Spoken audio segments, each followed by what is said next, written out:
At the beginning of the movie, we are introduced to Rick, and if you had to design a character whose life was one long streak of bad luck, Rick would be the blueprint.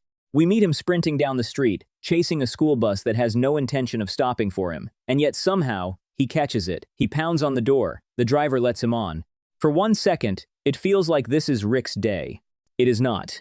The moment Rick steps onto that bus and looks around for a seat, the entire vehicle goes quiet. Not the good kind of quiet. The kind where you realize nobody wants you near them. Students look away. Seats get saved. Nobody is outright rude. They just don't want Rick around.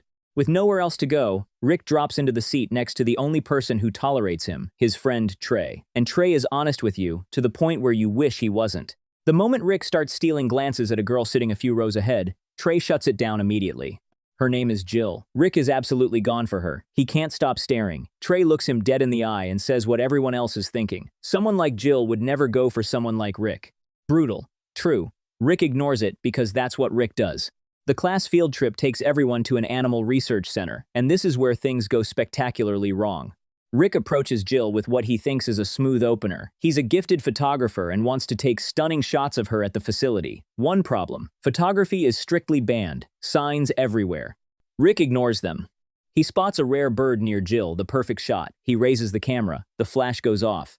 And the bird catches fire. No one connects the flash to the flames. Rick panics, stomping around trying to put it out. The burning bird slips free and lands directly on Lawrence, Jill's boyfriend. Lawrence is not pleased. He turns on Rick with full fury. But before things escalate, someone unexpected steps in: Uncle Lou, one of the center's major investors. He recognizes Rick, asks about his family. Rick tells him his parents are gone. He lives with his uncle and aunt now. Lou softens and walks away. The moment Lou is gone, Lawrence shoves Rick hard directly into a pile of animal waste. Rick grabs the nearest liquid to clean himself off. It is not water. It's a chemical used to attract male animals. Within seconds, creatures are swarming him from every direction. The facility erupts into laughter. Jill watches. Everyone watches. Rick stands there, draped in animals, completely mortified. And in the middle of all this chaos, so small that Rick doesn't notice, a dragonfly bites him on the arm. Back at school, a special guest is waiting. Stephen Hawking, there to inspire the student body. His speech is powerful. Limitations are the beginning of the story, not the end. Rick is half listening, still chasing Jill's attention. He stumbles into Lawrence again. A struggle breaks out. Rick's hand gets jammed inside a sink fixture. When he wrenches free, the entire sink comes with him and flies straight into Lawrence. Rick runs. He collides with a large man in the hallway. When he tries to pull away, his hands are stuck physically adhered to the man's body. He yanks free with such force that the man's clothing tears off entirely. Students freeze. Teachers freeze. Because what just happened is not normal. Rick steps outside, away from the stairs. Something feels different. On a hunch, he walks to a nearby building and presses his hands against the wall. And starts climbing. Straight up, like gravity forgot about him. He reaches the top, looks down, and for the first time in his life, Rick feels extraordinary. That feeling doesn't last. Below, he spots a woman walking her dog. A truck comes barreling around the corner, driver out of control. Rick drops down and throws himself between her and the truck. It crashes into him at full speed. Rick is fine. The truck is destroyed. But when he turns to check on the woman, his heart drops. In pushing her clear of the truck, he accidentally sent her into an industrial cutting machine nearby. She didn't survive. He saved her from one thing and delivered her to something worse. He stands there staring. This is the weight of power without control, and it's going to follow him. Back home, Rick tells his uncle and aunt everything. His uncle grabs a knife and drives it into Rick's arm to test the claim. The blade bends. Not a scratch. His uncle stares at the warped knife, then at Rick, and accepts the truth. Then we get pulled into the past, a memory Rick carries like a stone. A younger Rick is with his parents, coming home from a show. Robbers ambush them on the street. Rick tries to intervene, and something goes horribly wrong. He accidentally causes both their deaths with his own hands. His father, in his final moments, presses a ring into Rick's palm. Back in the present, Rick still has that ring. No matter how many times he tries to let it go, it finds its way back.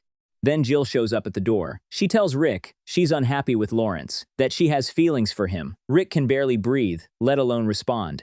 Before anything can happen, Lawrence pulls up in a brand new sports car. Jill glances at it, looks back at Rick, and says she wishes he had something like that. Then she gets in with Lawrence and drives away. Rick looks at his broken bicycle. That night, Rick finds information about a professor who runs a secret school for people with superpowers. The idea plants itself and doesn't let go. First, he needs money. He heads to the bank with his uncle and aunt for a loan. It becomes a hostage situation. Armed robbers storm the bank. In the chaos, Rick somehow ends up helping the robbers escape when they can't get the door open. Outside, Rick spots a crowd around a performing monkey, then hears his uncle groaning. His condition has turned critical. A medical team rushes him to the hospital. Meanwhile, across the city, Uncle Lou is standing in front of a mirror looking satisfied. Then his body starts weakening. His assistant walks in at exactly the wrong moment. Lou grabs her and drains her completely. She crumples to the floor, dead. Lou straightens up, fully restored. He opens a cabinet, tucks the body inside, and closes it like he's putting away a coat. After visiting his uncle, Rick makes his decision. Time to find the professor. Professor Xavier leads him through a school unlike any other, filled with people of every age, each with their own impossible ability. For the first time, Rick doesn't feel like the strange one in the room. Xavier introduces his wife, who is holding what looks like a toy. The toy is their son. The kid raises his hands and flings Xavier across the room. Mrs. Xavier barely flinches. She's more bothered that Rick showed up without a costume. If he's going to be here, he needs one. Rick designs it himself. Green, with a dragonfly on the chest, because that's where this started. One tiny bite that changed everything. In costume, he climbs to a rooftop. Another hero is already there in a nearly identical suit, telling Rick this is his spot. Rick shrugs and suggests they share it. The next morning, Rick goes on a job interview because even heroes need income. He brings pictures of himself in the costume. The HR manager passes. He doesn't get the job. Then news breaks. A university is under attack. Rick's university. He disappears without a word. At the campus, chaos is already spreading. At the center of it, a figure in a silver suit, Uncle Lou, fully transformed. His plan: extract blood from young people and turn it into a serum to keep himself alive indefinitely. Rick arrives. Their first real face-off begins. They exchange punishing blows. Lou launches razor blades at Rick. The suit holds. Rick is more durable than Lou expected. Realizing he can't finish this, Lou breaks away and escapes. Jill watched the whole thing, completely captivated by the hero in green. No idea it's Rick under that mask. That evening, Rick, out of costume, finds Jill outside a theater. He's nervous, fumbling. She admits she was hoping he'd ask her out, but Rick freezes. Jill gives up and walks away, frustrated. Minutes later, a group of men begin following Jill. Rick reappears in costume and shuts it down fast. Jill is overjoyed. She's falling for the Dragonfly hero. The irony is suffocating. Back in his lab, Lou makes a calculation that changes everything. If he drains the life force of 47,000 people, he won't just survive, he becomes completely immortal. One event, tens of thousands of victims, forever. He starts planning the location. Around this time, Rick's aunt invites Jill to dinner. The evening turns when Lawrence shows up, and with him, Uncle Lou. Rick sneaks in wearing his costume and tries to slip to his room. Lou follows, suspicious. Rick barely stays hidden. Lou returns to the dining room and Rick is already there, dressed normally. Lou notices a wound on Rick's hand, asks casually. Rick deflects with a story about a street fight. Lou doesn't need more. The wound matches the blade he threw at the university. He knows. Rick is the Dragonfly. Lawrence leaves. Rick and Jill are finally alone, then Lou bursts back in, not as the investor, as the villain. Rick tries to fight. He's overpowered. Lou kills Rick's aunt. Rick rushes to the hospital to warn his uncle. The doctor says bad news could be fatal, but another physician, unaware, reveals the truth before Rick can stop it. His uncle collapses with grief. The funeral is devastating. His uncle tries to climb into the coffin with his wife. When the casket is opened, her body isn't there. Then, through a darkly absurd chain of events, her body arrives and rolls directly into a nearby fire. It burns, in front of everyone. Days pass. Rick is home, sinking. Grief has hollowed him out. Then his uncle arrives with Trey. He places the ring in Rick's hand, his father's ring, and tells him what Rick needed to hear. You are not just anyone. You are a superhero. And superheroes do not stop. A villain is planning to kill thousands. Rick is the only one who can stop it. Rick says he wants to help, but every time he tries, things go wrong. His uncle doesn't argue. He points at the television. A news report. A massive convention in the city. They all know immediately that's where Lou will strike. At the convention, Rick spots Lou in the crowd. Still not knowing Lou is the villain, Rick actually asks him who the supervillain is. Lou doesn't miss a beat. He points to a random monk on stage and says, calmly, that's him. Rick puts on his costume and starts fighting the monk. The monk has no idea what is happening to him. While Rick beats up an innocent man, Lou slips away, transforms, and attacks from above, bringing the entire roof crashing down on Rick.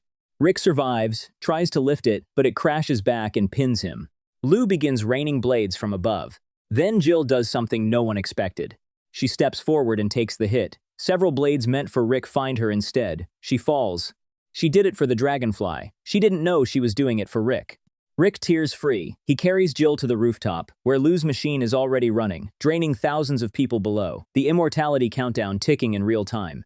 Rick reaches the machine and reverses it, pushes Jill's life back into her. She opens her eyes. Rick turns to Lou. The villain throws everything: blades, energy, raw force. Rick keeps moving, absorbing every hit, refusing to stop. He reaches the machine. He reaches Lou. He destroys it. The explosion tears through the rooftop. Rick and Jill fall together through open air. As they fall, Jill looks at Rick's hand. The ring, the one she's seen on him before. Something clicks. She looks at his face, the costume, the ring again. And she knows. The Dragonfly, the hero she fell for, the one who saved her twice, the one she never gave enough credit when he was just Rick, is Rick. And that's where the movie leaves us. A loser-turned-superhero who never asked for power, spent the whole story trying to prove himself to everyone, and discovered the person he needed to prove himself to most was himself. If you made it this far, did you see that ending coming? Drop your answer in the comments, and tell us what movie you want us to break down next. If you haven't subscribed yet, we just broke down an entire movie for you, scene by scene. The least you can do is hit subscribe. It costs nothing, takes 2 seconds, and it keeps us going. Don't make us regret it. Subscribe, now. We'll be waiting.